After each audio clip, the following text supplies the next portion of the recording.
صحابی جو صحابہ کرام کے اندر درجے میں چھوٹا مقام رکھتا ہے، درجے میں کم مقام رکھتا ہے صحابہ کے اندر، کیونکہ صحابہ کے اندر بھی درجات ہیں۔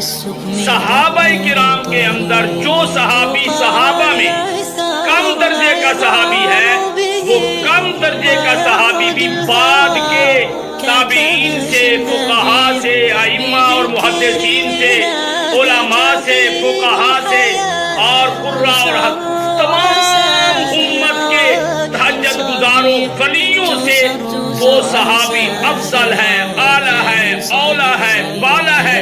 جو صحابی صحابہ میں کم درجہ رکھتا ہے، صحابہ کے بعد پوری امت میں سب سے اونچا درجہ رکھتا ہے۔ سمجھ آئی نا؟ صحابہ کے آپس میں درجات ہیں، آپس میں درجات ہیں، وہ آپس میں ایک دوسرے سے آگے پیچھے ہیں، لیکن باقی امت میں سب سے وہ آگے ہیں، باقی ساری امت کے وہ امام ہیں۔ حدیث پاک میں آتا ہے اصحابی کالنجوم بأیہم اقتدیتم اہتدیتم، میرے صحابہ ستاروں کی مانند ہیں۔ وہاں یہ نہیں فرمایا چھوٹے درجے کا صحابی نہیں، بڑے درجے کا صحابی نہیں، مطلق کہا ہر صحابی رشد و ہدایت کا ستارہ ہے۔ بعد کے لوگ جس صحابی کے پیچھے بھی چلیں گے اہتدیتم کو ہدایت پا جائیں گے، یعنی جنت میں پہنچ جائیں گے۔